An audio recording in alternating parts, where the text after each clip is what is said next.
ಇವತ್ತು ಮನುಷ್ಯ ಏನು ಮಾಡ್ತಾನೆ ಅಂತ ಹೇಳಿದರೆ, ಸ್ವಂತ ಆಲೋಚನೆ ಪ್ರಕಾರ ನಡೀತಾನೆ, ಇಲ್ಲಾದರೆ ಯಾರೋ ಹೇಳಿದ ಮಾತಿನ ಪ್ರಕಾರ ನಡೀತಾನೆ, ಇಲ್ಲಾದರೆ ಸಂಬಂಧಿಕರ ಮಾತು, ಯಾರ್ಯಾರ್ದೋ ಮಾತು. ಅಂದರೆ ಯೇಸು ಸ್ವಾಮಿ ಮಾತೊಂದು ಕೇಳೋದಿಲ್ಲ. Yes or no? Yes or no? Yesu ಸ್ವಾಮಿ ಬೈಬಲಲ್ಲಿ ಹೇಳಿದ್ದಾರೆ, ನಾನೇ ಮಾರ್ಗವು ನಾನೇ ಸತ್ಯವು, ಜನರಿಗದು ಬೇಡ. ಆಮೇನ್. ನಾನೇ ಪಾಪ ನಿವಾರಣೆ ಮಾಡುವವನು, ನಿಮ್ಮ ರೋಗಗಳನ್ನು ನಾನು ಹೊತ್ತುಕೊಂಡಿದ್ದೀನಿ ಅಂದರೆ ನಾವು ಮತ್ತೆ ಪುನಃ ಆಸ್ಪತ್ರೆಗೆ ಓಡ್ತೀವಿ. ದೇವರೇನು ಹೇಳಿದ್ದಾನೆ? ನಿನ್ನ ರೋಗಗಳನ್ನು ನನ್ನ ಬಾಸುಂಡೆಯ ಮೂಲಕ ಗುಣಪಡಿಸ್ತೇನೆ. ಇವತ್ತಿಗೂ ನೋಡ್ರಿ, ಒಬ್ಬ ವ್ಯಕ್ತಿ ಆದರೂ ನಮಗೆ ಜೀವ ಕೊಟ್ಟವರಿದ್ದಾರೆ. ನಮ್ಮ ರಿಲೇಷನಲ್ಲಿ ನಂದೇ ಈಗ ಕಿಡ್ನಿ ಪ್ರಾಬ್ಲಮ್ ಆಗಿ ಏನೋ ಸಮಸ್ಯೆ ಆದರೆ ಸ್ವಂತ ಗಂಡನೂ ಕಿಡ್ನಿ ಕೊಡಲ್ಲ. ಕಾರಣ ಅವರಿಗೆ ಹೆದರಿಕೆ ಇರುತ್ತೆ, ನನಗಿರೋದು ಎರಡೇ. ಆಮೇನ್. ಹಲ್ಲೆಲೂಯಾ. ಸ್ವಂತ ಹೆಂಡತಿ ಗಂಡ ಪ್ರೀತಿ ಪ್ರೀತಿ ಪ್ರೀತಿ ಅಂತೇವೆ, ಎಲ್ಲ ಒಂದು ಕಿಡ್ನಿ ಹೋದರೆ ಹೆಂಡತಿ ಕಿಡ್ನಿ ಕೊಡ್ಲಿಕ್ಕೆ ರೆಡಿ ಇದ್ದಾಳ? ರೆಡಿ ಇಲ್ಲ. ಕಾರಣ ನಮಗೆ ಜೀವದ ಭಯ ಇದೆ. ಆಮೇನ್. ಯಾವ ಭಯ ಇಲ್ಲದೆ ನನ್ನ ನಿನ್ನ ಪಾಪಗಳಿಗೋಸ್ಕರ, ನನ್ನ ನಿನ್ನನ್ನು ಉದ್ಧಾರ ಮಾಡಲಿಕ್ಕೋಸ್ಕರ, ನಮಗೆ ಒಳ್ಳೆ ಆರೋಗ್ಯ ಕೊಡಲಿಕ್ಕೋಸ್ಕರ, ಯಾವ ತಪ್ಪು ಕಳಂಕ ಸುಕ್ಕು ಇಲ್ಲದೆ ಶಿಲುಬೆ ಮೇಲೆ ಪ್ರಾಣ ಕೊಟ್ಟಿದ್ದಂದ್ರೆ ಒಬ್ಬರೇ ಒಬ್ಬರು, ಆತನ ಹೆಸರು ಯೇಸು ಆಗಿದೆ. ಆಮೇನ್. ಹಲ್ಲೆಲೂಯಾ. ಇವತ್ತು ಅವರ ಮಾತನ್ನು ನಾವು ಕೇಳೋದಿಲ್ಲ. ಆಮೇನ್. ಡಾಕ್ಟರ್ ಹೇಳ್ತಾರೆ, ಪೇಷಂಟಿಗೆ ಹೇಳ್ತಾರೆ, ಏನು ನೋಡು ಇದು ಭಯಂಕರವಾದದ್ದು, ಬೆಳಿಗ್ಗೆ 2 ಚಪಾತಿ ಮಾತ್ರ ತಿನ್ನಬೇಕು, 3 ತಿನ್ನಂಗಿಲ್ಲ. ಆಮೇನ್. ಇವನಿಗೆ ಭಾಳ ಆಸೆ ಆದರೂ 2 ಚಪಾತಿ ತಿಂತಾನೆ. ಆಮೇನ್. ಊಟಕ್ಕಿಂತ ಮೊದಲೊಂದು ಟ್ಯಾಬ್ಲೆಟ್ಸು, ಊಟ ಆದಮೇಲೆ ಒಂದು ಟ್ಯಾಬ್ಲೆಟ್ಸು. ಆಮೇನ್. ಮಧ್ಯಾಹ್ನ ಒಂದು, ಸಾಯಂಕಾಲ ಒಂದು. ಹೆಂಡತಿ ಹತ್ರ ಹೇಳಿ ಅಲ್ರಾಮ್ ಇಟ್ಕೊಂಡು ಊಟಕ್ಕಿಂತ ಮೊದಲು ನೆನಪು ಮಾಡ್ಕೊಂಡು ತಿಂತಾನೆ. ದೇವ್ರು ಹೇಳ್ತಾನೆ, ಒಂದು 5 ನಿಮಿಷ ಬೈಬಲ್ ಓದಪ್ಪ, ಏನಾದರೂ ಒಂದು ನಿನ್ನ ಜೀವಿತದಲ್ಲಿ ಬದಲಾವಣೆ ಆಗುತ್ತಂದ್ರೆ ಪುರ್ಸೋತಿಲ್ಲ. ಬೈಬಲ್ ಓದಲಿಕ್ಕೆ ಪುರ್ಸೋತಿಲ್ಲ, ಟೈಮ್ ಇಲ್ಲ. ಮಾತ್ರೆ ತಗೊಳ್ಳಿಕ್ಕೆ ರೈಟ್ ಟೈಮಲ್ಲಿ ಮಾತ್ರೆ ತಗೊಳ್ತಾರೆ. ಹಾಗಾದರೆ ಇವತ್ತು ನಾವು ಯಾರ ಮಾತು ಕೇಳ್ತಾ ಇದ್ದೀವಿ? ಯಾರ ಮಾತು ಕೇಳ್ತಾ ಇದ್ದೀವಿ? ಯೋಚನೆ ಮಾಡ್ರಿ. ದೇವ್ರು ಹೇಳ್ತಾನೆ, 6 ದಿನಗಳ ಕಾಲ ದುಡಿರಿ, ಡಬಲ್ ಡ್ಯೂಟಿ ಮಾಡ್ರಿ, ರಾತ್ರಿ ದುಡಿರಿ, 12 ಗಂಟೆ ಮೇಲ್ ಬೇಕಾದ್ರೂ ದುಡಿರಿ, ಓಟಿ ಮಾಡ್ರಿ. ಭಾನುವಾರ ನನ್ನ ದಿನ, ನನ್ನನ್ನು ಆರಾಧಿಸೋದಕ್ಕೆ ನೀನು ಕುಟುಂಬವಾಗಿಯೋ ಅಥವಾ ವ್ಯಕ್ತಿಗತವಾಗಿಯೋ ನೀನು ಆಲಯದ ಒಳಗಡೆ ಬಂದು ನನ್ನನ್ನು ಆರಾಧಿಸಬೇಕೆನ್ನುವುದು ದೇವರ ವಾಗ್ದಾನ, ಒಡಂಬಡಿಕೆ ಕೂಡ ಆಗಿದೆ. ಆಮೆನ್. ಹಲ್ಲೆಲೂಯಾ. ಹಲ್ಲೆಲೂಯಾ. 6 ದಿನ ದುಡಿರಿ, 7ನೇ ದಿನ ಅದು ದೇವರಿಗಾಗಿ ಇರುವಂಥ ದಿನ. ಆ ದೇವರ ವಚನವನ್ನು ಕೇಳಬೇಕು ನಾವು. ಹಲ್ಲೆಲೂಯಾ.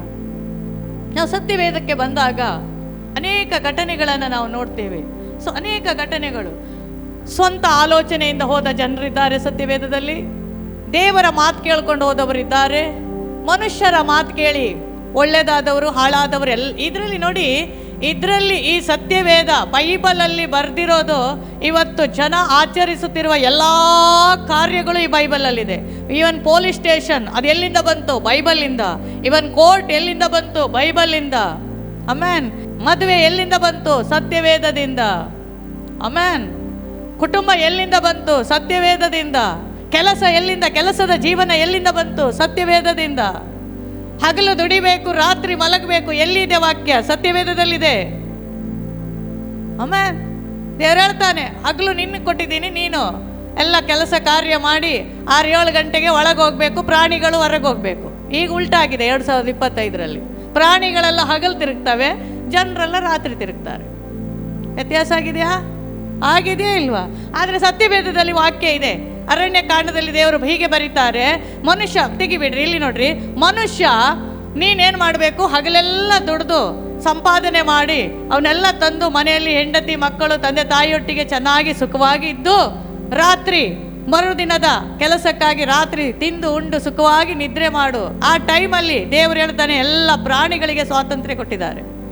ಪೂರ ಉಲ್ಟಾ ಆಯ್ತು. ಈಗ ಹುಲಿಗಳು ಮಧ್ಯಾಹ್ನದಲ್ಲೇ ಇರ್ತವೆ, ಚಿರತೆಗಳು ಮಧ್ಯಾಹ್ನದಲ್ಲೇ ಬೈ ಕಟ್ಟಾಗ್ತವೆ. ಕಾರಣ ಅವುಗಳ ತಪ್ಪಲ್ಲ, ನೀವು ಅವುಗಳ ರಾತ್ರಿಯನ್ನು ನೀವು ಯೂಸ್ ಮಾಡ್ತಾ ಇದ್ದೀರಿ. ಅವು ಯಾವಾಗ ಬರೋದು? ಆಮೆನ್. ಹಲ್ಲೆಲೂಯಾ. ಹಲ್ಲೆಲೂಯಾ. ಈಗ ಮನುಷ್ಯನಿಗೆ ನೈಟ್ ಶಿಫ್ಟ್ ಅಂತೆ. ಈಗ ಎಲ್ಲರಿಗೂ ನೈಟ್ ಶಿಫ್ಟು. ಈ ನೈಟ್ ಶಿಫ್ಟ್ ಒಳಗೆ ಎಲ್ಲಿ ನೋಡಿದ್ರು ಲೈಟ್ ಶಿಫ್ಟು, ಯಾವ ಕಡೆ ನೋಡಿದ್ರು ಲೈಟೇ. ಆಮೇನ್.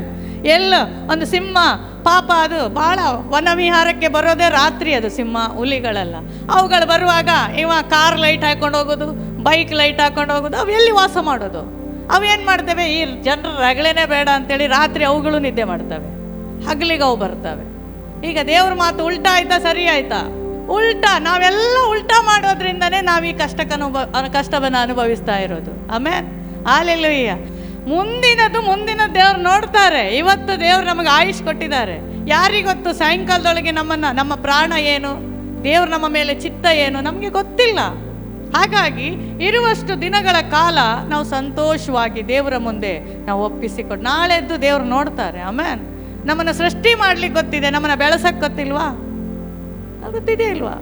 ಸೊ ನಾಳಿದನ್ನು ದೇವ್ರು ಚಿಂತೆ ಮಾಡಿ. ನೋಡ್ರಿ, ಸತ್ಯವೇದದಲ್ಲಿ ಕೆಲವರು ಸ್ವಂತ ಆಲೋಚನೆಯಿಂದ ಹೋದವರನ್ನ ನಿಮಗೆ ಪರಿಚಯ ಮಾಡ್ತೇನೆ. ಅನಂತರ ಕೆಲವರು ಸೈತಾನನ ಮಾತು ಕೇಳಿ ಹೋಗೋರಿದ್ದಾರೆ, ಅದನ್ನು ನಿಮ್ಗೆ ಪರಿಚಯ ಮಾಡಿಕೊಡ್ತೀನಿ ಇವತ್ತು. ಕೇವಲ ಒಂದು ಅರ್ಧ ಗಂಟೆಯಲ್ಲಿ ಎಲ್ಲರನ್ನು ಪರಿಚಯ ಮಾಡಿಕೊಡ್ತೀನಿ. ಅನಂತರ ಸಂಬಂಧಿಕರ ಮಾತು ಕೇಳಿ ಬಿದ್ದು ಹೋದವರಿದ್ದಾರೆ, ಅವರನ್ನು ಪರಿಚಯ ಮಾಡ್ತೀನಿ. ಇದೆಲ್ಲ ನೀವು ಕೇಳಬಾರ್ದಂತ ಹೇಳೋದು, ನಾನು ಟೈಮ್ ಇತ್ತಂತ ಹೇಳೋದಲ್ಲ. ನಿಮ್ಮ ಜೀವಿತದಲ್ಲಿ ಇದು ನಡಿಬಾರ್ದು, ದೇವರ ಚಿತ್ತ ಮಾತ್ರ ನಡಿಬೇಕು. ನಿಮ್ಮಲ್ಲಿ, ನಿಮ್ಮ ಮಕ್ಕಳಲ್ಲಿ, ನಿಮ್ಮ ಕುಟುಂಬದಲ್ಲಿ, ನಿಮ್ಮ ಕೆಲಸದಲ್ಲಿ ಕರ್ತನ ಮಾತಲ್ಲದೆ ಬೇರೊಂದು ಮಾತು ಇರಬಾರದು. ಆಮೇನ್. ಯೋನ ಪ್ರವಾದನೆ ಬಂದಾಗ ಯೋನ ಒಂದು ಸ್ವಂತ ಇಚ್ಛೆ, ದೇವ್ರು ಹೇಳೋದೇ ಬೇರೆ, ಇವ್ರು ಮಾಡೋದೇ ಬೇರೆ. ಇವತ್ತು ದೇವ್ರ ಮಾತಿಗೆ ಯಾರು ಬೆಲೆ ಕೊಡ್ತಾ ಇಲ್ಲ, ಕೊಟ್ಟವರೆಲ್ಲ ಬದುಕಿ ಚೆನ್ನಾಗಿದ್ದಾರೆ. ಯೋನ ಒಂದು ದೇವ್ರು ಹೇಳ್ತಾರೆ, ಏನ್ ಹೇಳ್ತಾರೆ? ಯೋನನೇ, ನೀನು ನಿನವೆಗೆ ಹೋಗಬೇಕು, ಅಲ್ಲಿ ನನ್ನ ಜನರಿದ್ದಾರೆ, ಅವರಿಗೆ ನೀನು ದೇವರ ವಾಕ್ಯವನ್ನು ಹೇಳಿ ಅವರ ಮನಸ್ಸನ್ನು ನನ್ನ ಕಡೆಗೆ ತಿರುಗಿಸಂತ ಯೋನನಿಗೆ ಒಳ್ಳೆ ನಂಬಿಗಸ್ತ ಅಂತ ಹೇಳಿತು. ದೇವ್ರು ಮಾಡೋ ಕೆಲಸ ಇದೆ, ನಂಬಿಗಸ್ತ್ರ ಅಂತ ಕೊಡೋದು, ಒಂದು ಆರಾಧನೆ ಕೊಡೋದು ನಂಬಿಗಸ್ತ್ರ ಅಂತ. ದೇವ್ರು ಪಾಪ ಒಂದು ಚರ್ಚೆ ಒಂದು ಕ್ಲೀನ್ ಮಾಡೋದು, ಅದು ಎಲ್ಲರಿಗೂ ಸಿಗಲ್ಲ ಭಾಗ್ಯ. ಒಂದು ನಂಬಿಗಸ್ತ್ರ ಮಾಡಲಿ, ಇವ್ರಿಗೆ ಒಳ್ಳೆ ಆಶೀರ್ವಾದ ಮೇಲಿಂದ ಬರುತ್ತೆ. ಅದಕ್ಕೋಸ್ಕರ ದೇವ್ರು ಹೇಳ್ತಾರೆ, ನೀ ಚರ್ಚ್ ಕ್ಲೀನ್ ಮಾಡು. ಒಂದು ಸಂದೇಶ ಕೊಡ್ಲಿಕ್ಕೆ ದೇವ್ರು ನಿಲ್ಲಿಸ್ತಾರೆ, ನೀನು ನಂಬಿಗಸ್ತ್ರ ಅಂತ ನಿಲ್ಲಿಸೋದು. ನೀನು ಉಲ್ಟಾ ಪಲ್ಟಾ ಹೊಡಿತೆ ಅಂತ ದೇವ್ರು ನಿಲ್ಲಿಸಲ್ಲ. ಯೋನ ಒಳ್ಳೆ ಮನುಷ್ಯ ಅಂತ ಹೇಳಿ, ಒಳ್ಳೆ ಪ್ರವಾದಿ, ಅವನು ಪ್ರಾಫಿಟ್ ಒಳ್ಳೆ.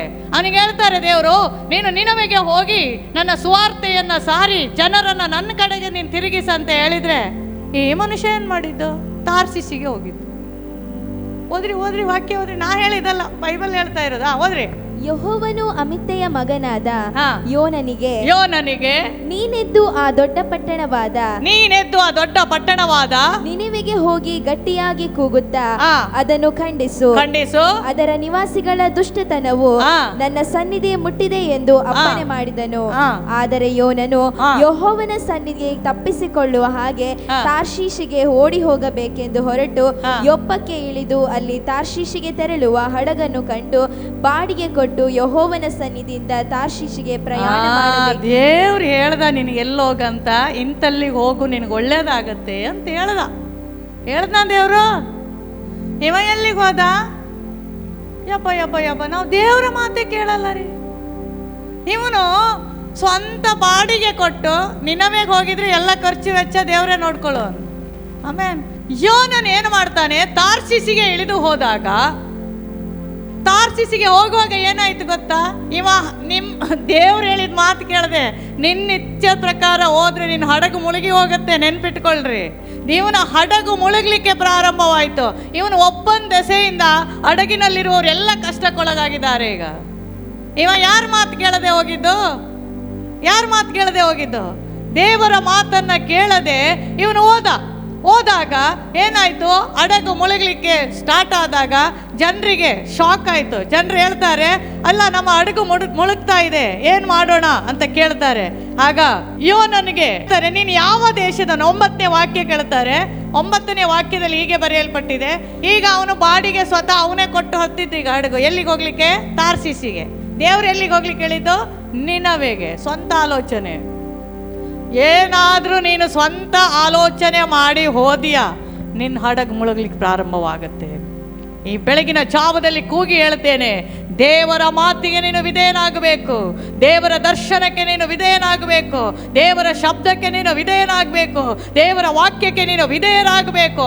ಒಂದು ವೇಳೆ ದೇವರ ವಾಕ್ಯ ಎಲ್ಲ ಹೇಳುತ್ತೆ ಮಾಡೋಕ್ಕಾಗತ್ತಾ ಅಂತೇಳಿ ನಿನ್ನ ಸ್ವಾಲೋಚನೆ ಬಂತ, ನಿನ್ನ ಹಡಗು ಮುಡಲಿಕ್ಕೆ ಶುರುವಾಗುತ್ತೆ. ನಿನ್ನ ಕುಟುಂಬ ಕಷ್ಟ ನಷ್ಟಕ್ಕೆ ಒಳಗಾಗುತ್ತೆ, ನಿನ್ನ ವ್ಯಕ್ತಿಗತ ಜೀವಿತ ಕಷ್ಟ ನಷ್ಟಕ್ಕೆ ಒಳಗಾಗುತ್ತೆ, ನಿನ್ನ ಕೆಲಸದ ಮಂಡಲದಲ್ಲಿ ಕಷ್ಟ ನಷ್ಟಗಳು ಉಂಟಾಗುತ್ತೆ.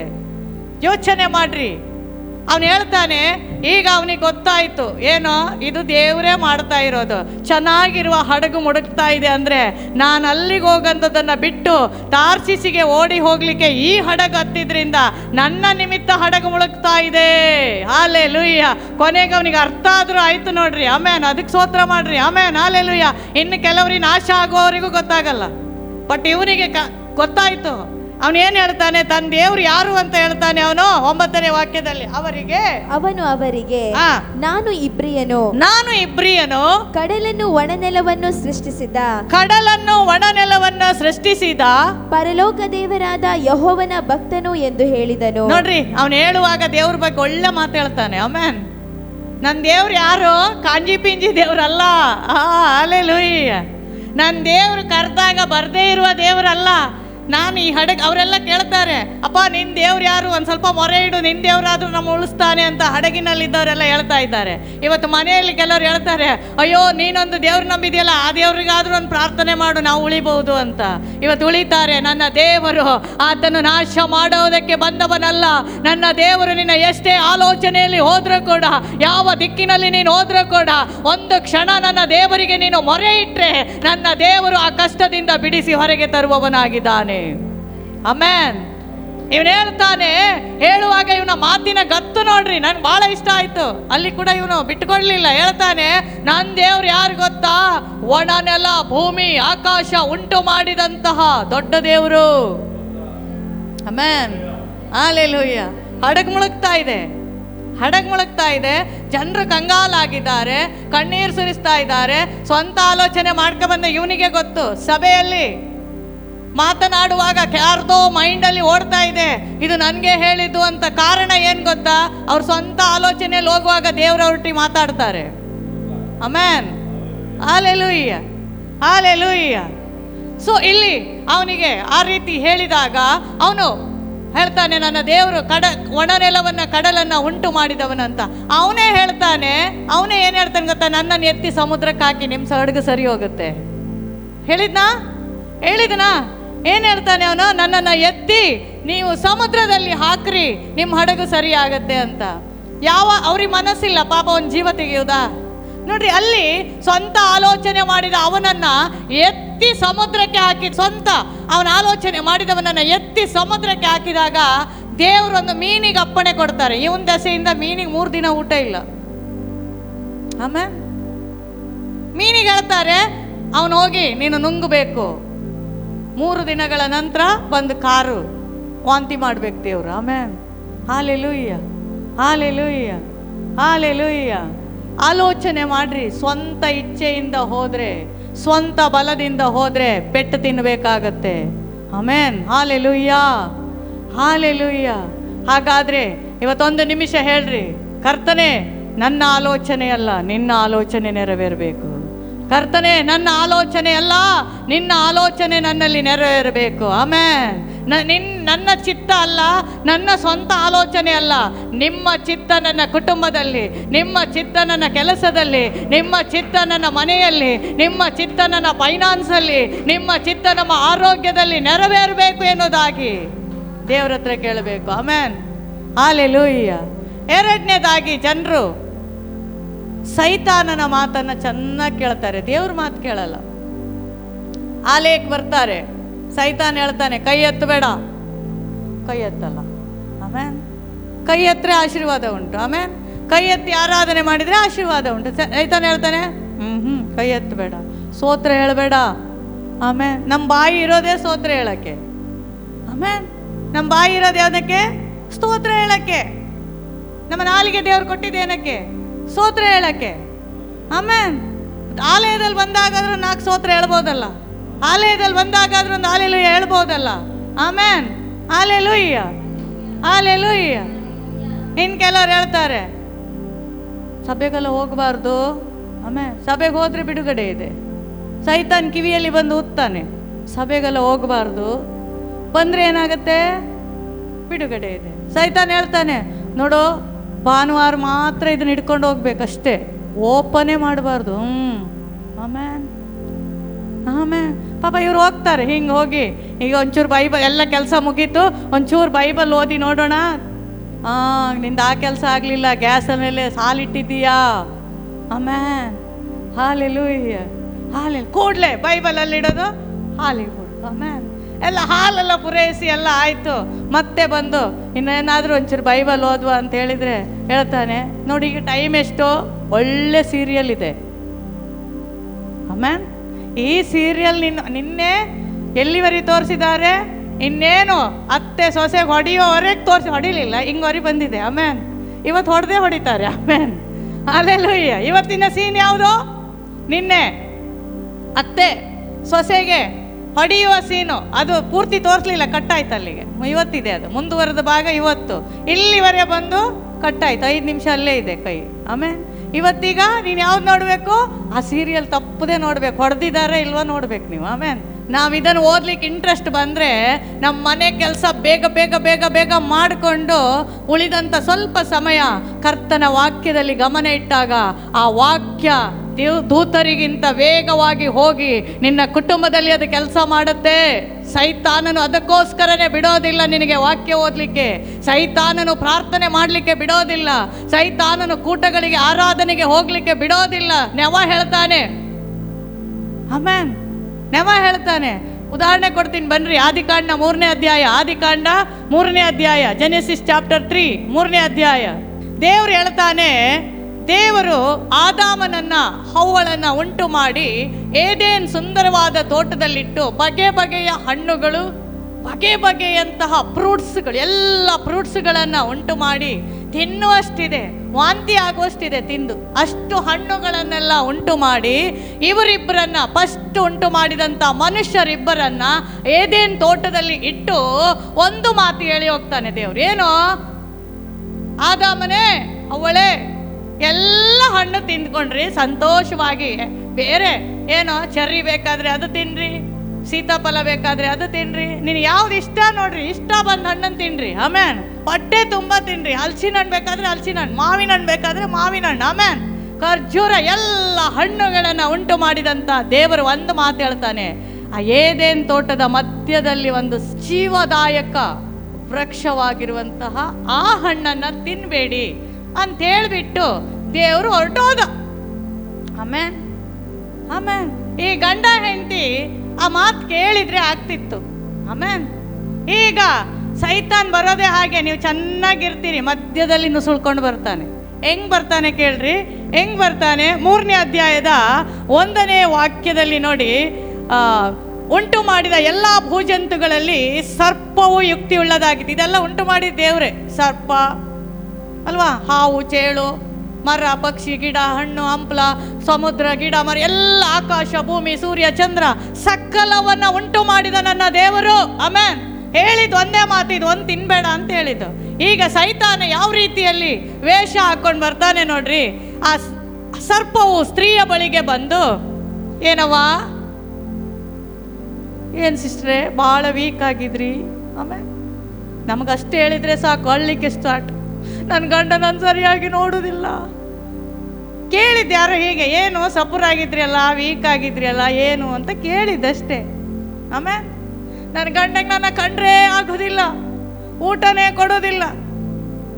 ಅವ ಏನು ಕೇಳಲಿಲ್ಲ, ಜಸ್ಟ್ ಅವನ ನಿಮ್ಮ ಮೈಂಡ್ ಟೆಸ್ಟ್ ಮಾಡೋದು ಸೈತಾನ. ಆಮೇಲೆ ಅವನು ಕೇಳ್ತಾನೆ, ಏನಮ್ಮ, ತೋಟದಲ್ಲಿರುವ ಯಾವ ಮರದ ಹಣ್ಣನ್ನು ನೀವು ತಿನ್ನಬಾರದೆಂದು ದೇವರು ಅಪ್ಪಣೆ ಕೊಟ್ಟಿರುವುದು ನಿಜವೋ? ನೋಡ್ರಿ, ಸೈತಾನ್ ಬರೋದೇ ನಿಮ್ಮ ವಿಷಯ ತಿಳ್ಕೊಂಡು ಬರೋದು. ಗಂಡ ಹೆಂಡತಿ ಒಳ್ಳೆ ರೀತಿಯಲ್ಲಿ ಇರ್ತಾರೆ, ಅವನಿಗೆ ಗೊತ್ತಿದೆ. ತಾಯಿ ಮಗಳು ಒಳ್ಳೆ ರೀತಿಯಲ್ಲಿ ಒಳ್ಳೆ ಪ್ರೀತಿಯಲ್ಲಿ ಇರ್ತಾರೆ, ಅಲ್ಲಿಯೂ ಬರ್ತಾನೆ. ಏನು ಇವರಿಗೆ ಹಾಕಿದ್ರೆ ನೋಡ್ರಿ, ಅವನು ಬರೋದು ಹಾಗೆ. ನೀವು ಕುಟುಂಬದಲ್ಲಿ ಚೆನ್ನಾಗಿರ್ತೀರಿ, ಒಳ್ಳೆ ಕುಟುಂಬವಾಗಿರ್ತೀರಿ, ನಿಮ್ಮ ವೀಕ್ನೆಸ್ಗಳನ್ನು ಹಿಡ್ಕೊಂಡು ಬರ್ತಾನೆ. ಹೆಂಡತಿಗೆ ಧಾರಾವಾಹಿ ಅಂದ್ರೆ ಇಷ್ಟ, ಧಾರಾವಾಹಿ ನೋಡುವಾಗ ಗಂಡ ಎಲ್ಲಾದರೂ ನ್ಯೂಸ್ ಚಾನಲಿಗೆ ಏನಾದರೂ ರಿಮೋಟ್ ಹಿಡ್ಕೊಂಡ್ರೆ ಸೈತಾನಿಗೆ ಗೊತ್ತು, ಈಗಲೇ ಬೆಸ್ಟ್ ಟೈಮ್ ಇವರಿಬ್ರು ಜಗಳ ಮಾಡಲಿಕ್ಕೆ. ಆಮೇನ್, ಹಾಲೆಲೂಯ್ಯ, ಹಾಲೆಲೂಯ್ಯ. ಹೆಂಡತಿ ಹತ್ರ ಹೋಗಿ ಹೇಳ್ತಾನೆ, ಜೋರಾಗು, ಸೀರಿಯಲ್ಲೇ ಬೇಕಂತ ಹೇಳು. ಆಮೇನ್. ಗಂಡನಿಗೆ ಹೋಗಿ ಹೇಳ್ತಾನೆ, ನ್ಯೂಸೇ ನೋಡ್ಬೇಕಂತ ಹೇಳು.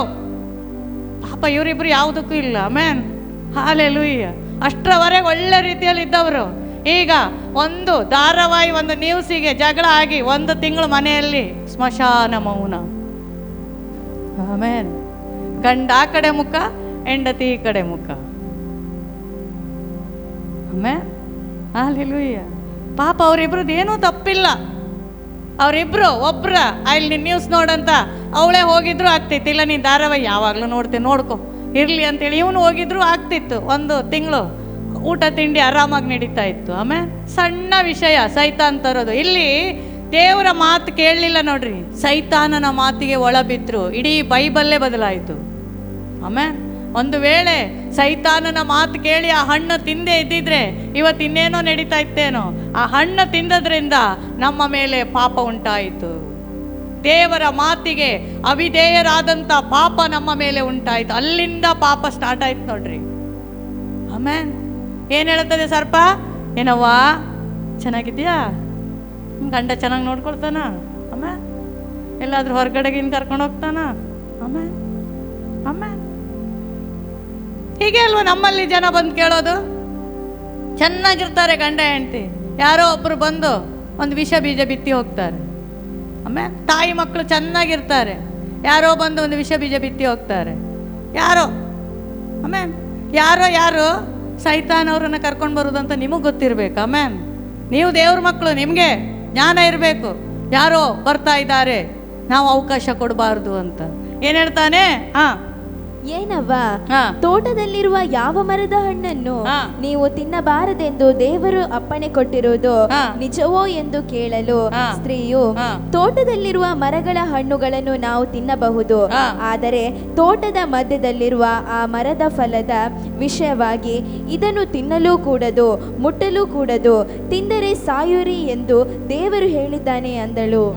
ಆಗ ಆ ಸರ್ಪವು ಸ್ತ್ರೀಗೆ, ನೀನು ಹೇಗೂ ಸಾಯುವುದಿಲ್ಲ, ನೀವು ಇದರ ಹಣ್ಣನ್ನು ತಿಂದಾಗಲೇ ನಿಮ್ಮ ಕಣ್ಣುಗಳು ತೆರೆಯುವವು, ನೀವು ದೇವರಂತೆ ಆಗಿ ಒಳ್ಳೆದರ ಕೆಟ್ಟದರ ಭೇದವನ್ನು ಅರಿತವರಾಗುವಿರಿ, ಇದು ದೇವರಿಗೆ ಚೆನ್ನಾಗಿ ಗೊತ್ತುಂಟು ಅಂದಿತು. ಯಾವಾಗಲೂ ಸೈತಾನನು ದೇವರ ವಾಗ್ದಾನಕ್ಕೆ ವಿರುದ್ಧವಾಗಿ ಬರೋದು, ದೇವರ ಮಾತಿಗೆ ವಿರುದ್ಧವಾಗಿ ಬರೋದು, ದೇವರ ಸೇವೆಗೆ ವಿರುದ್ಧವಾಗಿ ಬರೋದು, ದೇವರ ಕುಟುಂಬಗಳಿಗೆ ವಿರುದ್ಧವಾಗಿ ಬರೋದೇ ಅವನ ಕೆಲಸ.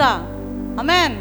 ನೋಡ್ರಿ, ದೇವರು ಇಲ್ಲಿ ಹೇಳಿ ಹೋಗಿದ್ದಾರೆ, ಎಲ್ಲ ಬೇಕಾದ್ರೂ ತಿನ್ನಿ, any fruits you can eat, any fruits ತಿನ್ಬಹುದು ನೀವು. ಆಮೇನ್. ಎಷ್ಟು ಬೇಕಾದ್ರೂ ತಿನ್ನಿ.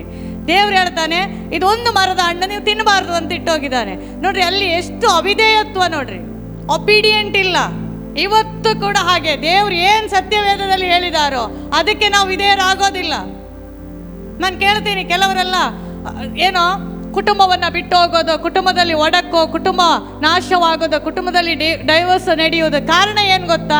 ಒಂದು ವಿಶ್ವಾಸಿಗಳಲ್ಲಿ, ನಾನು ಅನ್ಯರಲ್ಲಿ ಹೇಳ್ತಾ ಇಲ್ಲ, ವಿಶ್ವಾಸಿ ಮಕ್ಕಳಲ್ಲಿ ಒಂದು ವಾಕ್ಯ ಅಥವಾ ಮದುವೆ ದಿನ ಮಾಡಿದ ಒಂದು ಒಡಂಬಡಿಕೆ ನಿಮ್ಮ ನೆನಪಲ್ಲಿ ಬಂದರೆ ನೀವು ಬಿಟ್ಟು ಹೋಗೋದಿಲ್ಲ. ಅಷ್ಟು ಜನರ ಮುಂದೆ ನೀವು ಹೇಳ್ತೀರಲ್ಲ, ಸಾಯುವವರೆಗೂ, ಮರಣವು ತಮ್ಮನ್ನ ಅಗಲಿಸುವವರೆಗೂ, ಕಷ್ಟದಲ್ಲೋ ಸುಖದಲ್ಲೋ ಗಂಜಿ ಕುಡ್ದೋ ರಾಗಿ ಗಂಜಿ ಕುಡ್ದೋ ನಾವು ಒಟ್ಟಾಗಿರ್ತೀವಿ ಅಂತ ದೇವರ ಮುಂದೆ ಪ್ರಮಾಣ ಮಾಡಿ ನಾವು ಮದುವೆ ಆಗ್ತೀವಿ. ಆಮೇಲೆ 6 ತಿಂಗಳು 3 ತಿಂಗಳಲ್ಲೇ, ವರ್ಷಗಳಲ್ಲೇ ಸಣ್ಣ ಸಣ್ಣ ವಿಷಯಕ್ಕೆ ನಾವು ಅದನ್ನು ಬಿಟ್ಟು ಹೋಗ್ತೀವಿ. ಇದು ಸೈತಾನನ ಕಾರ್ಯ ಅಂತ ಯಾಕೆ ನೀವು ಅರ್ಥ ಮಾಡಿಕೊಳ್ಳೋದಿಲ್ಲ? ಆಮೇಲೆ ಬಂದು ವಂಚಿಸಿದ್ರಿಂದ ಅವನೇನು ಮಾಡ್ತಾರೆ, ಅವರು ಆ ಸೈತಾನನ ಮಾತಿಗೆ ಒಳಬಿದ್ದು ಆ ಹಣ್ಣನ್ನು ತಗೊಂಡು ಅವಳು ತಿಂತಾಳೆ. ಆಮೇನ್, ಹಾಲೆಲೂಯ್ಯ.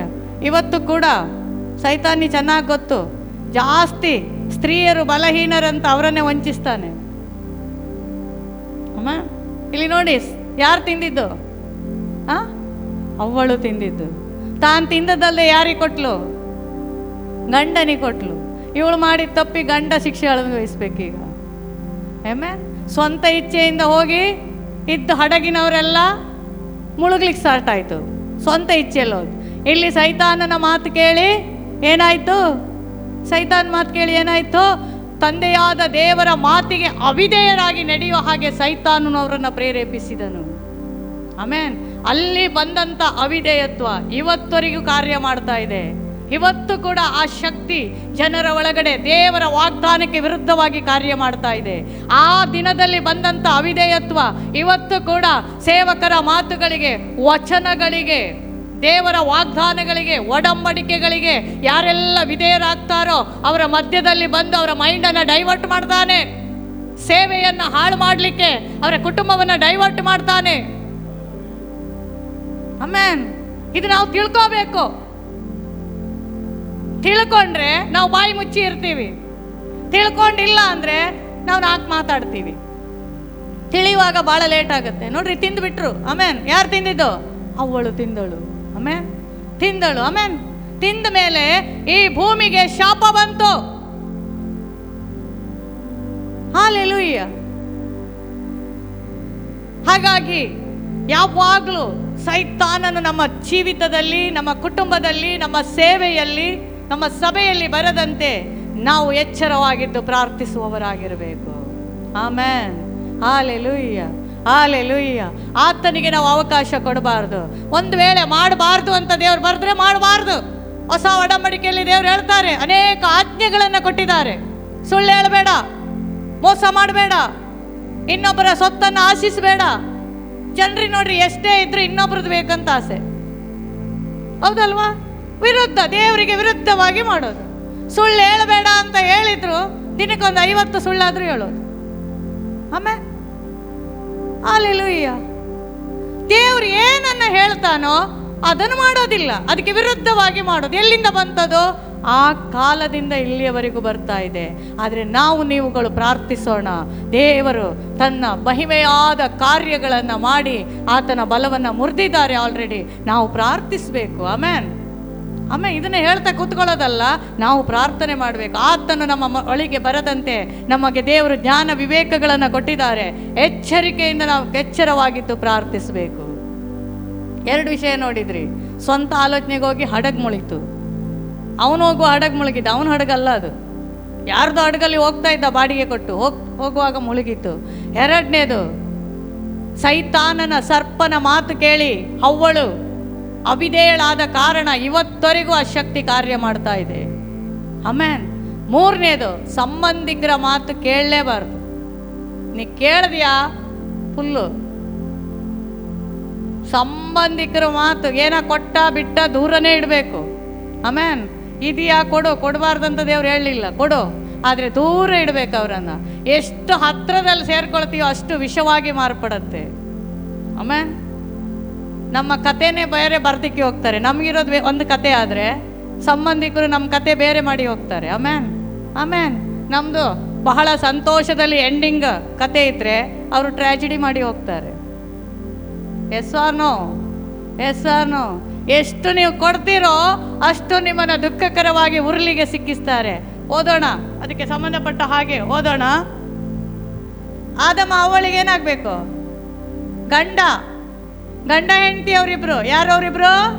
ಗಂಡ ಹೆಂಡತಿ. ತಾನಾಳದಲ್ಲೇ ವನ ಎಲ್ಲ ಕೆಡಿಸಿತ್ತಂತೆ. ಇವಳು ತಿಂದು ಸುಮ್ಮನೆ ಇದ್ದಿದ್ರೆ ಬೈಬಲ್ ಸ್ವಲ್ಪ ಚೇಂಜ್ ಆಗ್ತಿತ್ತು. ಏನು ಮಾಡಿದ್ರು? ಈ ಹವ್ವ ತಿಂದ್ಕೊಂಡು ಸೀದಾ ಗಂಡನ ಹತ್ರ. ಇವಳು ಸಂಬಂಧಿಗಳೌದೇ ಅಲ್ವಾ? ಹೆಂಡತಿ ಸಂಬಂಧಿಗಳೌದೇ ಅಲ್ವಾ? ಸಂಬಂಧಿ ಅಲ್ವಾ ಹೆಂಡತಿ? ಇವತ್ತು ಹೆಂಡತಿ ಅಂತಲ್ಲ, ಅನೇಕ ಸಂಬಂಧಿಕರ ಮಾತು ಕೇಳಿ ನಾವು ತಪ್ಪಿ ಹೋಗ್ತಾ ಇದ್ದೇವೆ. ನಮ್ಮ ಆಲೋಚನೆಯಲ್ಲಿ ಏನೋ ಮಾಡ್ತಾ ಹೋಗ್ತಾ ಇರ್ತೀವಿ. ನೋಡ್ರಿ, 6ಕ್ಕೆ ಏರದೆ 3ಕ್ಕೆ ಕುಸಿಯದೆ ಒಂದು ರೀತಿಯಲ್ಲಿ ನಡ್ಕೊಂಡು ಹೋಗ್ತಾ ಇರ್ತೀವಿ. ಒಬ್ಬ ಸಂಬಂಧಿಕ ಬರ್ತಾನೆ, ನಿಮ್ಮ ಕೈಯಲ್ಲಿ ಒಂದಿಷ್ಟು ಹಣ ಇದೆ, ಮುಳುಗಿಸಿಯೇ ಹೋಗೋದು ಅವನು. ಆಮೇನ್. ನಿಮ್ಮ ಮಾನ ಮರ್ಯಾದೆ ತೆಗೆದೇ ಹೋಗೋದು ಅವನು. ಆಮೇನ್. ನಿಮ್ಮನ್ನು ಎಲ್ಲಿ ಮುಳುಗಿಸ್ಲಿಕ್ಕೆ ಆಗತ್ತೆ ನೋಡ್ತಾನೆ. ಅವನಿಗೆ ಎಷ್ಟೇ ಕೊಡ್ರಿ ಅವನಿಗೆ ತೃಪ್ತಿ ಇರಲ್ಲ. ಆಮೇನ್. ನಿಮ್ಮ ಹತ್ರ ತಿಂದ್ಕೊಂಡೆ ಅವನು ಯೋಚನೆ ಮಾಡ್ತಾನೆ, ಇವತ್ತು 8 ಜನ ಆಗಿ ಈಗ ನಂಗೆ ಕೊಡೋದಲ್ವಾ? ನೀವು ಅವನಿಗೆ ಕೊಡ್ತಾ ಇದ್ದೀರಿ, ಅವ್ನು ತಿಂತಾ ಇದ್ದಾನೆ. ಅವನ ಯೋಚನೆ ಏನಿರುತ್ತೆ ಗೊತ್ತಾ? ಓ, ಇವ ದೊಡ್ಡ ಜನ ನಂಗೆ ಕೊಡ್ತಾ ಇದ್ದಾನೆ, ಇವನು ಯಾವಾಗ ಗುಂಡಿಗೆ ಹಾಕೋದು ಯೋಚನೆ ಮಾಡ್ತಾನೆ. ಆಮೇನ್. ಈಕೆ ತಾನು ತಿಂದದ್ದಲ್ಲದೆ ಗಂಡನ ಹತ್ರ ಹೋಗಿ ಅವನಿಗೆ ಹಣ್ಣನ್ನು ತಿನ್ನೋದಕ್ಕೆ ಆಕೆ ಕೇಳಿಕೊಳ್ತಾಳೆ, ಪ್ರೇರೇಪಿಸ್ತಾಳೆ. ಒಂದು ವೇಳೆ ಆದಾಮನು ಹವ್ವಳ ಮಾತನ್ನು ಕೇಳಿ ತಿನ್ನದೇ ಇದ್ದಿದ್ರೆ ನಿಜವಾಗಿಯೂ ಇವತ್ತಲ್ಲಿ ಎಷ್ಟೋ ಬದಲಾವಣೆಗಳು ಉಂಟಾಗ್ತಿತ್ತೇನೋ.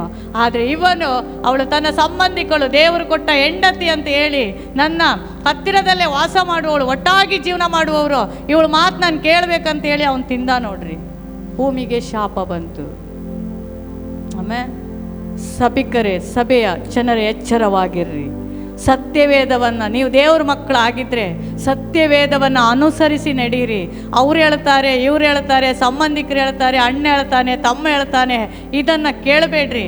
ವಾಕ್ಯ ಏನು ಹೇಳುತ್ತೆ ಅದರ ಪ್ರಕಾರವಾಗಿ ನಡೀರಿ. ವಾಕ್ಯ ನಿಮ್ಮನ್ನು ಬಿಡುಗಡೆ ಮಾಡುತ್ತೆ. ಆಮೇನ್. ಆದಿಯಲ್ಲಿ ವಾಕ್ಯವಿತ್ತು, ವಾಕ್ಯವೇ ದೇವರಾಗಿತ್ತು.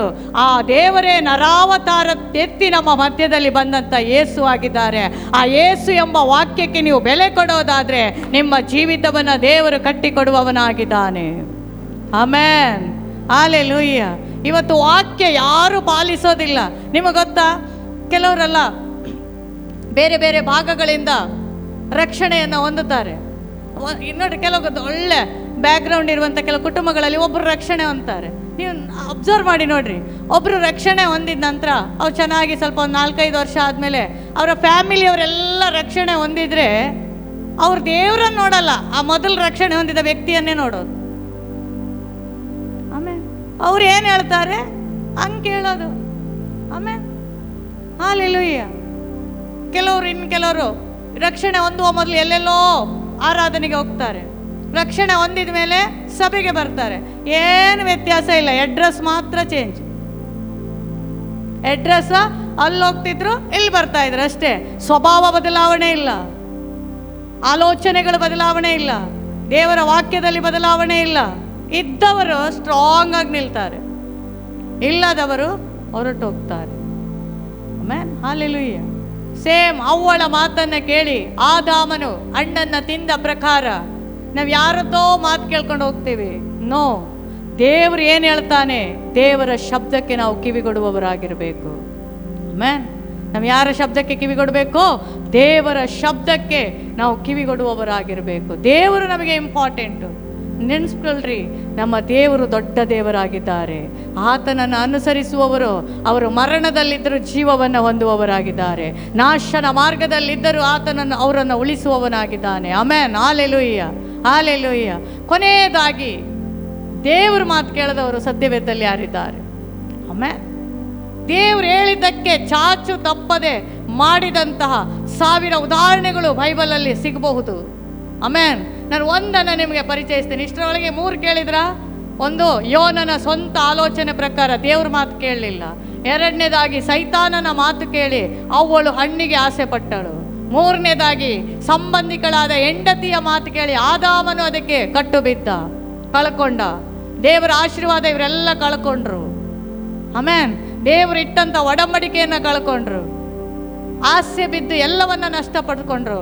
ಆದರೆ ಇವತ್ತು ನಾನು ನಿಮ್ಗೆ ಹೇಳ್ತೀನಿ, ದೇವರ ಮಾತು ಕೇಳ್ರಿ, ಏನಾಗುತ್ತೆ ನೋಡ್ರಿ. ಆದಿಕಾಂಡ 12ನೇ ಅಧ್ಯಾಯಕ್ಕೆ ಬಂದಾಗ ಅಲ್ಲೊಬ್ಬ ಒಳ್ಳೆ ಮನುಷ್ಯ ಇದ್ದ. ಯಾವುದು ದೇವ್ರು ಹೇಳಿದ್ರು ಹಿಂಜರಿಯೋದಿಲ್ಲ. ದೇವ್ರು ಏನು ತನ್ನ ಮಗನನ್ನ ಬಲಿ ಕೊಡಂದ್ರು ಹೋಗಿದ್ದಾನೆ. ನಿಮ್ಗೆ ಗೊತ್ತಿದೆ. ಓದ್ರಿ 12ನೇ ಅಧ್ಯಾಯ 1ನೇ ವಾಕ್ಯ. ಯೆಹೋವನು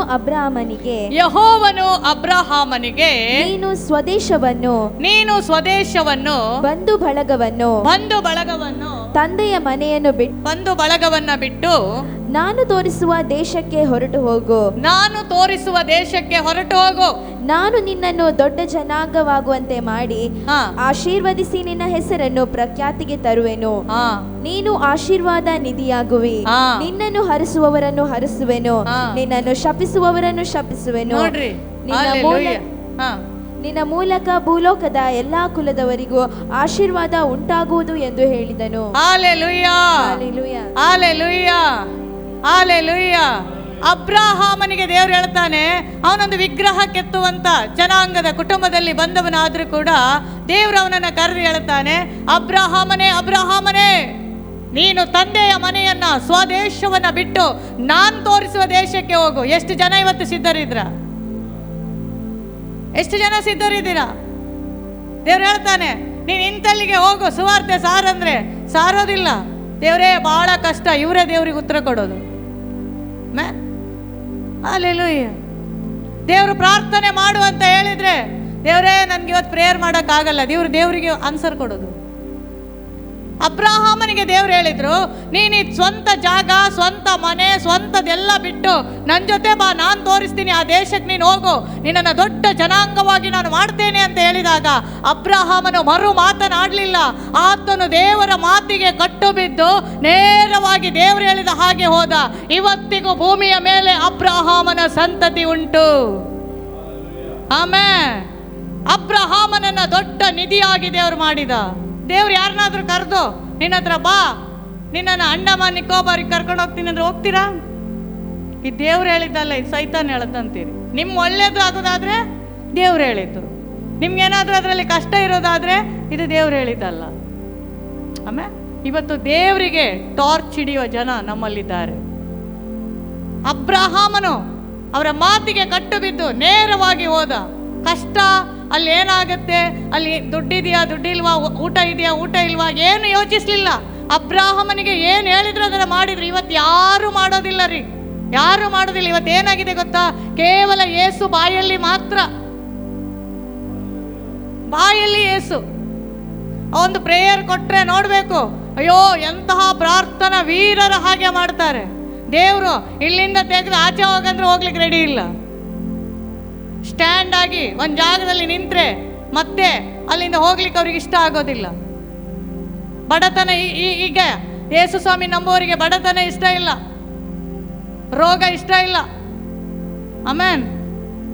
ಒಂದು ಕಡೆ ಸುವಾರ್ತೆ ಸಾರೋದಂತೂ ಇಷ್ಟವೇ ಇಲ್ಲ. ಯಾಕೆಂದ್ರೆ ಸುವಾರ್ತೆ ಸಾರಿದ್ರೆ ಕಷ್ಟ ಆಗುತ್ತೆ, ಜನ ಕೇಳ್ತಾರೆ, ಪ್ರಾಬ್ಲಮ್ ಆಗುತ್ತೆ, ಏನೆಲ್ಲ ಸಮಸ್ಯೆ ಆಗುತ್ತೆ. ಇದೆಲ್ಲ ಜನರಿಗೆ ಇಷ್ಟ ಇಲ್ಲ.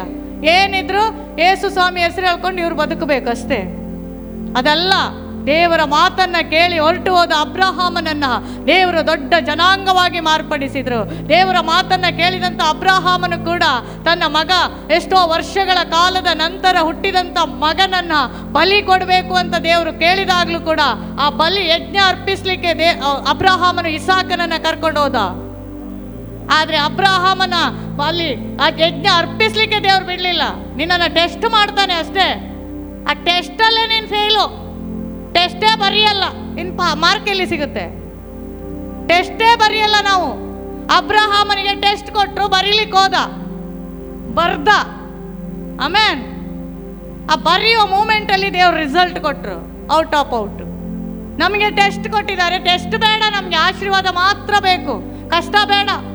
ಒಂದಿನ ನಮ್ಗೆ ಕಷ್ಟ ಕೊಟ್ರೆ 16 ಮಾತು ಹೇಳ್ಬಿಡ್ತೀವಿ ದೇವರಿಗೆ. ಉಪವಾಸ ಮಾಡ್ಲಿಲ್ವಾ, ಪ್ರಾರ್ಥನೆ ಮಾಡ್ಲಿಲ್ವಾ, ವಾಕ್ಯ ಕೇಳಲಿಲ್ವಾ, ಬೈಬಲ್ ಓದ್ನಲ್ಲ, ಏನಾಯ್ತು? Wait and see. ದೇವರು ಮಾಡ್ತಾನೆ. ಆಮೇನ್. ದೇವರು ಮಾತು ಕೊಟ್ಟು ತಪ್ಪುವ ದೇವರಲ್ಲ. ಆಮೇನ್. ಅದಕ್ಕೆ ದೇವ್ರು ಹೇಳ್ತಾನೆ, ಬರ್ತೆ ಗುಣಗುಣ ಬಾಯಲ್ಲಿ ಹೇಳ್ಬೇಡ. ಯೆಶಾಯ 55:8 ವಾಕ್ಯ ಹೇಳುತ್ತೆ, ತೆಗೆದು ಓದ್ರಿ. ಯೆಶಾಯ 55:8.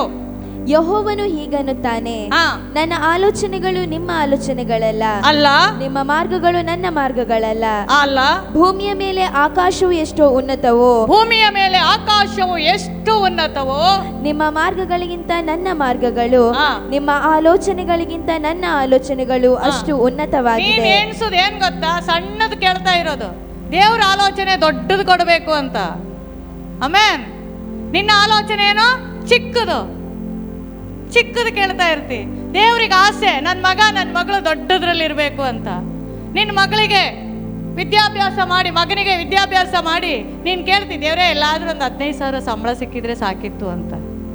ನಾಚಿಕೆ ಆಗ್ಬೇಕು ಯೇಸು ಸ್ವಾಮಿ ನಂಬಿ. ಯೇಸು ಹೇಳ್ತಾನೆ, 15,000 ಅಲ್ಲ, 1.5 ಲಕ್ಷನೇ ದೇವ್ರ ಸಂಬಳ ಕೊಡ್ಲಿಕ್ಕೆ ರೆಡಿ. ದೇವ್ರಿಗೆ ದೊಡ್ಡ ವಿಷಯ ಅಲ್ಲ ಅದು, ತಲಾಂತಿಗಲ್ಲ, ನಿನ್ನ ಟ್ಯಾಲೆಂಟಿಗಲ್ಲ. ದೇವರ ಆಶೀರ್ವಾದ ನಿನ್ನ ಮೇಲೆ ಇದ್ರೆ ಎಲ್ಲ ಕಾರ್ಯಗಳು ಚೆನ್ನಾಗಿ ಬರುತ್ತೆ. ಆಮೆನ್. ಹಲ್ಲೆಲೂಯಾ. ಹಾಗಾದ್ರೆ ನಮ್ಮ ಆಲೋಚನೆ, ನಾವು ಮಾಡೋದೆಲ್ಲ ಆಲೋಚನೆ ಏನು ಗೊತ್ತಾ, ಇವತ್ತು ನಾಳೆ ನೋಡ್ಕೊಂಡು ಆಲೋಚನೆ ಮಾಡು. ದೇವ್ರ ಆಲೋಚನೆ ಆಗಲ್ಲ. ನಿನ್ನ ಜೀವನ ಪರ್ಯಂತರ ಏನೆಲ್ಲ ನಡಿಬೇಕೋ ದೇವ್ರ ಚಿತ್ತದಲ್ಲಿ ಇದೆ, ಅದು ದೇವ್ರ ಪುಸ್ತಕದಲ್ಲಿ ಬರೆಯಲ್ಪಟ್ಟಿದೆ. ನೀ ವಿಧೇಯನಾದ್ರೆ ಸಾಕು, ನೀ ವಿಧೇಯಳಾದ್ರೆ ಸಾಕು, ಎಲ್ಲ ದೇವ್ರು ಮಾಡ್ತಾನೆ. ಇವತ್ತು ನಾವು ವಿಧೇಯರಾಗೋದಿಲ್ಲ. ಆದಮ ಅವರ ಹತ್ರ ಅವಿಧೇಯತ್ವವನ್ನು ತೋರಿಸ್ಲಿಕ್ಕೆ ಹೋಗ್ತೀವಿ. ಕೆಲವರು ಕಷ್ಟಪಟ್ಟು ಸಭೆಗೆ ಬರೆದು ಆಶೀರ್ವಾದ ಬರುವಾಗ ಅಡ್ರೆಸ್ ಸಿಗಿರೋದಿಲ್ಲ. ದೇವರ ಆಶೀರ್ವಾದ ತಗೊಂಡು ಬಂದಿರ್ತಾರೆ. ಇವರ ಪ್ರಾರ್ಥನೆ, ಇವರ ಉಪವಾಸ, ಇವರ ರಾತ್ರಿಯ ಪ್ರಾರ್ಥನೆ ಕೇಳಿ ಒಂದು ಒಂದು ಒಂದು ಬೆಸ್ಟ್ ತಗೊಂಡು ಬರುವಾಗ ಅವರಲ್ಲಿ ಇಲ್ಲ. ಇವರು ಬೇರೆ ಟೇಬಲಲ್ಲಿದ್ದಾರೆ, ದೇವರು ಈ ಟೇಬಲಲ್ಲಿ ಕಾಯ್ತಾ ಇದ್ದಾರೆ. Amen, hallelujah. ನಿಮ್ಮ ಆಲೋಚನೆಗಳು, ದೇವರು ಹೇಳ್ತಾನೆ, ನನ್ನ ಆಲೋಚನೆಗಳು ನಿಮ್ಮ ಆಲೋಚನೆಗಳಲ್ಲ. ನೋಡ್ರಿ, ಭೂಮಿಯ ಮೇಲೆ ಆಕಾಶ ಮುಟ್ಲಿಕ್ಕಾಗತ್ತಾ? ಆಕಾಶ ಮುಟ್ಲಿಕ್ಕಾಗತ್ತಾ? ಎಷ್ಟು ದೂರ, ಅಷ್ಟು ಉನ್ನತ. ಅದಕ್ಕಿಂತ ಮಿಗಿಲಾದದು ನಿನ್ನ ಕುರಿತಾಗಿ ದೇವರ ಆಲೋಚನೆ ಇದೆ. ಆಮೆನ್. ನಿನ್ನ ಕುರಿತಾಗಿ, ನಿನ್ನ ಮಕ್ಕಳ ಕುರಿತಾಗಿ, ನಿನ್ನ ಕೆಲಸದ ಕುರಿತಾಗಿ, ನಿನ್ನ ಹಣಕಾಸಿನ ಕುರಿತಾಗಿ, ನಿನ್ನ ಕುಟುಂಬದ ಕುರಿತಾಗಿ, ನಿನ್ನ ಆರೋಗ್ಯದ ಕುರಿತಾಗಿ ನನ್ನ ದೇವರಿಗೊಂದು ಆಲೋಚನೆ ಇದೆ. ಅದು ಸಾಮಾನ್ಯವಾದ ಆಲೋಚನೆ ಅಲ್ಲ, ಅದು ದೊಡ್ಡದಾದ ಆಲೋಚನೆ. ಆ ಆಲೋಚನೆಯ ಒಳಗಡೆ ನೀನು ಬರುವಾಗ ನಿನಗೆ ಯಾರ ಭಯ ಇರೋದಿಲ್ಲ. ಕಾರಣ, ನಿನ್ನನ್ನು ರೂಪಿಸಿ ನಿರ್ಮಿಸಿದ ಆತನಾದ ಯೇಸು ನಿನ್ನ ಸಂಗಡ ಇದ್ದಾನೆ. ಎದ್ದು ನಿಂತು ನಾವು ಪ್ರಾರ್ಥನೆ ಮಾಡ್ಲಿಕ್ಕಾಗಿ ಹೋಗೋಣ. 4 ಆಲೋಚನೆಗಳನ್ನು ನೋಡಿದ್ವಿ. Hallelujah, hallelujah. ಅಲ್ಪ ಸಮಯ ಪ್ರಾರ್ಥನೆ ಮಾಡ್ರಿ.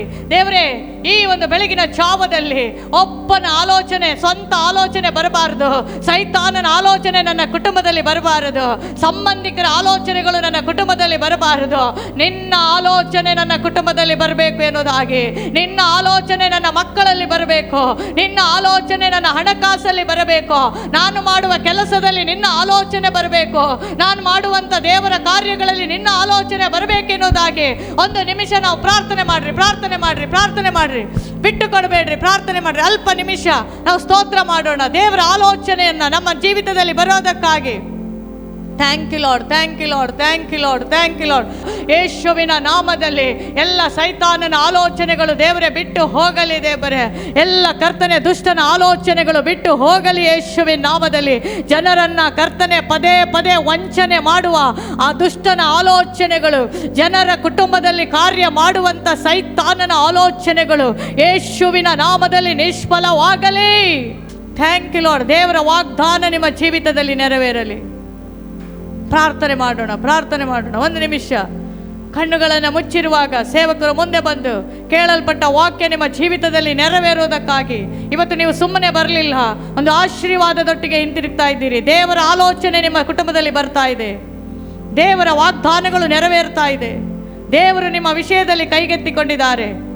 ನಿಮ್ಮ ಎಲ್ಲ ಚಿಂತಾ ಭಾರವನ್ನು ದೇವರಿಗೆ ಒಪ್ಪಿಸಿರಿ. ಯಾರ ಮಾತು ಕೇಳಬೇಡ್ರಿ, ದೇವರ ಮಾತನ್ನ ಕೇಳಿ ನಡೆಯುವಂತೆ ದೇವರು ತಾನೇ ನಿಮ್ಮನ್ನು ಆಶೀರ್ವದಿಸ್ತಾ ಇದ್ದಾನೆ. Hallelujah, hallelujah. Thank you Jesus. ಕರ್ತನಾದ ದೇವರಿಗೆ ಸ್ತೋತ್ರ ಮಾಡ್ತೇವೆ. ಸ್ತೋತ್ರ. ಎಲ್ಲ ಬಾಯಿಗಳು ದೇವರನ್ನು ಸ್ತೋತ್ರ ಮಾಡಲಿ, ದೇವರನ್ನು ಸ್ತುತಿಸಲಿ. ಈ ಮುಂಜಾನೆ ವೇಳೆಯಲ್ಲಿ ದೇವರು ನಮ್ಮ ಸಂಗಡ ಮಾತನಾಡಿದ್ದಾರೆ. ಇವತ್ತು ಒಂದು ವೇಳೆ ನಾವು ದೇವರ ಆಲೋಚನೆಯಲ್ಲಿ ಇದ್ದೇವಾ, ಅಥವಾ ಸೈತನ ಆಲೋಚನೆಗೆ ಒಳಗಾಗಿದ್ದೇವಾ, ಅಥವಾ ಸಂಬಂಧಿಕರ ಆಲೋಚನೆಗೆ ಒಳಗಾಗಿದ್ದೇವಾ ಎಂಬುದಾಗಿ ನಾವು ಇವತ್ತು ಪರೀಕ್ಷಿಸುವರಾಗಿರೋಣ. ಸ್ವಂತ ಆಲೋಚನೆಯಲ್ಲಿ ಇದ್ದೇವಾ? ಓ ದೇವರ ಸನ್ನಿಧಿಯಲ್ಲಿ ಪ್ರಾರ್ಥನೆ ಮಾಡುವ. ದೇವರ ಚಿತ್ತ ಅಲ್ಲದ ಒಂದು ಕಾರ್ಯಗಳು ದೇವರೇ ಅಪ್ಪ ನಿನ್ನ ಮಕ್ಕಳ ಜೀವಿತದಲ್ಲಿ ನಡೆಯಬಾರದು ಸ್ವಾಮಿ. ಪರಶುರಾಮರೇ, ಕರ್ತನೆ ನಿನ್ನ ವಾಕ್ಯದ ಮುಂದೆ ನಿನ್ನ ಮಕ್ಕಳು ಸಮರ್ಪಣೆ ಮಾಡಿಕೊಂಡಿದ್ದಾರೆ ಸ್ವಾಮಿ. ದೇವರೇ, ನೀನು ತಾನೇ ಅದ್ಭುತಕರವಾಗಿ ಪರಶುರಾಮರೇ ಅವರ ಕರ್ತನೆ ಜೀವಿತ ನೀನು ರೂಪಾಂತರಗೊಳಿಸು ಸ್ವಾಮಿ. ಯೇಸುವಿನ ನಾಮದಲ್ಲಿ ಕರ್ತನೆ ಅಪ್ಪ ಅವರ ಜೀವಿತದಲ್ಲಿ ಕರ್ತನೆ ಈವರೆಗೆ ಕರ್ತನೆ ಸ್ವಂತ ಆಲೋಚನೆಯಿಂದ, ಸ್ವಂತ ಬುದ್ಧಿಯಿಂದ, ಸ್ವಂತ ಮನಸ್ಸಿನಿಂದ ಮಾಡಿರುವಂಥ ಎಲ್ಲ ಕಾರ್ಯಗಳನ್ನು ತೆಗೆದು ಹಾಕು ಸ್ವಾಮಿ. ಕರ್ತನೆ ಮುಂದಿನ ದಿನಗಳಲ್ಲಿ ಜೀವಿಸುವಾಗ ಕರ್ತನೆ ಜೀವನ ಪರ್ಯಂತ ದೇವರೇ ತಮ್ಮ ಉಸಿರಿರುವವರೆಗೂ ಸ್ವಾಮಿ ನಿನ್ನ ವಾಕ್ಯದ ಮೇರೆಗೆ ದೇವರೇ, ನಿನ್ನ ವಾಕ್ಯದ ಅಡಿಯಲ್ಲಿ ಸ್ವಾಮಿ ಅಪ್ಪ ದೇವರೇ ವಾಕ್ಯದ ಮುಂದೆ ಸಮರ್ಪಿಸಿ ಸ್ವಾಮಿ ದೇವರೇ ಅಪ್ಪ ಜೀವಿಸಲಿಕ್ಕೆ ಕೃಪೆ ಕೊಡು ಸ್ವಾಮಿ. ಕರ್ತನೆ ಸ್ವಂತ ಬುದ್ಧಿ, ಸ್ವಂತ ಆಲೋಚನೆಗಳು ಇವರ ಜೀವಿತದಲ್ಲಿ ನಡೆಯಬಾರದು ಸ್ವಾಮಿ. ದೇವರೇ, ನೀನು ತಾನೇ ಅವರಿಗೆ ಕರ್ತನೆ ಮುಂಬಲವಾಗಿ ಹಿಂಬಲವಾಗಿದ್ದು ಕರ್ತನೆ ನಡೆಸಬೇಕಾಗಿ ನಾವು ಪ್ರಾರ್ಥನೆ ಮಾಡ್ತೇವೆ ಸ್ವಾಮಿ. ಯೇಸುವಿನ ನಾಮದಲ್ಲಿ ನೀನವರ ಮಾರ್ಗದರ್ಶಕನಾಗಿದ್ದು ಸ್ವಾಮಿ ಅವರಿಗೆ ದಾರಿ ತೋರಿಸು ಸ್ವಾಮಿ. ಕರ್ತನೆ ನೀನು ಒಪ್ಪುವ ದಾರಿಯನ್ನು ನಡೆಸಿ ಎಂದು ನಾವು ಪ್ರಾರ್ಥನೆ ಮಾಡ್ತಿದ್ದೀರಿ. ಹಾಗೆ ಮಾಡೋದಕ್ಕೆ ಸ್ತೋತ್ರ ಮಾಡ್ತಾರೆ ಅಪ್ಪ. ಮೋಶೆ ಕರ್ತನೆ ದೇವರೇ ನಿನ್ನ ಕರ್ತನೆ ಪ್ರಸನ್ನತೆಯನ್ನು ಕೇಳಿದ ರೀತಿಯಲ್ಲಿ ಸ್ವಾಮಿ ಅಪ್ಪ ನೀನು ಕರ್ತನೆ ನನ್ನ ಮುಂದೆ ನಡೆಯದೆ ಹೋದರೆ ದೇವರೇ, ಬರದೆ ಹೋದರೆ ಅಪ್ಪ ದೇವರೇ ಸ್ತೋತ್ರ ನಾನು ಕರ್ತನೆ ಬರುವುದಿಲ್ಲ ಎಂದು ಹೇಳುವಂಥ ರೀತಿಯಲ್ಲಿ ಸ್ವಾಮಿ ಕರ್ತನೆ ಎಲ್ಲ ಕಾರ್ಯಗಳಲ್ಲಿ ನಿನ್ನನ್ನು ಮುಂದಿಟ್ಟು ಸ್ವಾಮಿ ಪ್ರತಿಯೊಂದು ಕಾರ್ಯಗಳಲ್ಲಿ ಕರ್ತನೆ ಅವರು ಜಯಕರವಾಗಿ ನಡೆಸಬೇಕಾಗಿ ನಾವು ಪ್ರಾರ್ಥನೆ ಮಾಡ್ತೇವೆ. ನಮ್ಮ ನಿನ್ನ ಪಾದದಲ್ಲಿ ತಗ್ಗಿಸಿಕೊಳ್ತೇವೆ. ಇವರನ್ನು ನಡೆಸಿದಂಥ ಎಬಿನೇಜರನಿಗೆ ಸ್ತೋತ್ರ ಮಾಡ್ತಾರೆ. ಎಲ್ಲ ಮಹಿಮೆನೂ ಉಂಟಾಗಲಿ. ಅದೇ ನಾಮದಲ್ಲಿ ತಂದೆ, ಆಮೆನ್.